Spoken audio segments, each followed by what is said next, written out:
साहब और उमर चीमा साहब के साथ मैं मिलने आया था।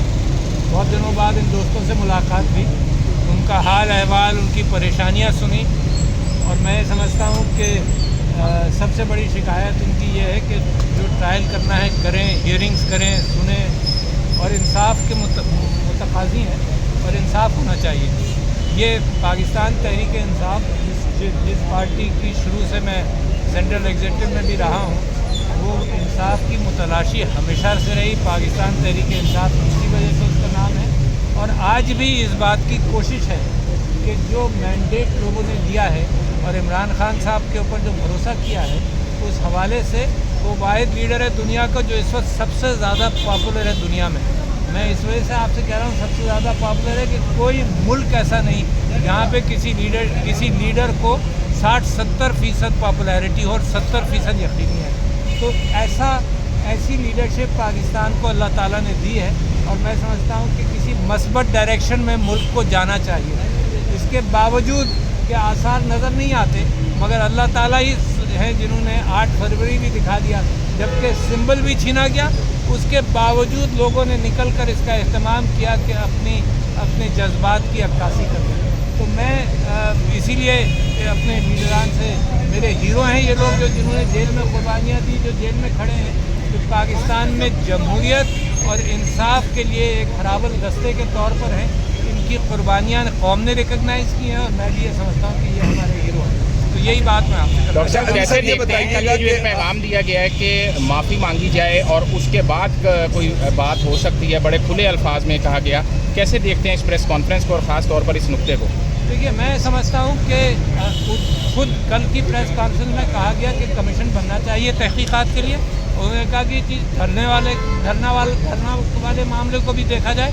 मैं पूरा इत्तेफाक करता हूँ। मैं एक वाक़े का आपसे ज़िक्र करता हूँ और जो मैंने सब लोगों से इसका ज़िक्र किया हुआ है, जो इस्टेब्लिशमेंट है उनसे भी, कि कुरान के अंदर हज़रत दाऊद के पास 2 फरिश्ते आए, 2 भाई बनकर आए। हज़रत दाऊद ने एक भाई की बात सुनकर फ़ैसला कर दिया। अल्लाह ताला को ये बात नागवार गुजरी और हज़रत दाऊद बहुत अरसा माफ़ी मांगते रहे और अल्लाह ताला की तरफ से ये हिदायत थी। और मैं समझता हूँ आज के अरबाब इख्तियार के लिए भी ये हिदायत है। कुरान के अंदर ये वाक़या है कि दोनों फरीक़ों को सुनकर फ़ैसला किया जाता है। ये नहीं कहा जा सकता कि मेरे पास सबूत है और ये सब कुछ हुआ लिहाजा मैंने फ़ैसला कर दिया। ये तो कुरान की मुनाफी कैफियत है और मैं गाइड करना चाहता हूँ। इसका जिक्र मैं सबसे कर भी चुका हूँ। मैं गाइड करना चाहता हूँ कि इसमें कमीशन बने, सारी तहकीकात हों। जो ज़िम्मेदार है 9 मई का, मिसाल के तौर पर जिसने प्लानिंग की है, यकीनन पता तो चले किसने की है, उसके पर पता हो, हम इत्तेफाक कर। अच्छा अलवी साहब, ये एक बात ये बताइएगा कि आप सदर रहे, उस दौरान आप मुसलसल कोशिशें करते रहे कि किसी तरह एस्टैब्लिशमेंट और PTI पे सुलह हो जाए। किसकी तरफ से रुकावट आती रही बतौर सदर? आपको महसूस हुआ कि वो सुलह नहीं करना चाह रहे? देखिए, इंसान है, आपके घरों के अंदर डिस्प्यूट्स होते हैं, लोग एक दूसरे को दरगुजर नहीं करते, माफ़ नहीं करते। और मैं समझता हूँ कि इस्लाम को जिसने समझ लिया वो मेरे नबी की हिदायत के मुताबिक और अल्लाह के कहने के मुताबिक दरगुजर करता है। दरगुजर जब होता है जब कोई किसी से कोई बात सरजद हो जाए है, तो मैं समझता हूँ कि पाकिस्तान में दरगुजर दोनों तरफ को करना पड़ेगा।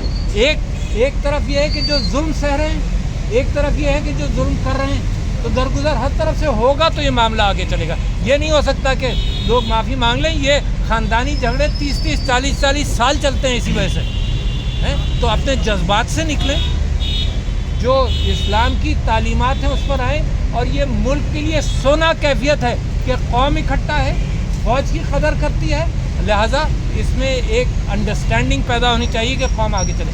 ये हो नहीं सकता कि झूठ की दीवारें कायम हो और बीच में से ये उम्मीद लगाई जाए कि मईशत की सच्चा पैगाम चला जाएगा। नहीं हो सकता। हर तरफ झूठ की बात हो, हर तरफ मैंडेट चोरी के एतबार से जो जुल्म और ज़्यादती की गई हो वो बिल्कुल क्लियर है। किसकी समझ में नहीं आ रहा, कौन कहता है, कौन उसको झुटला सकता है।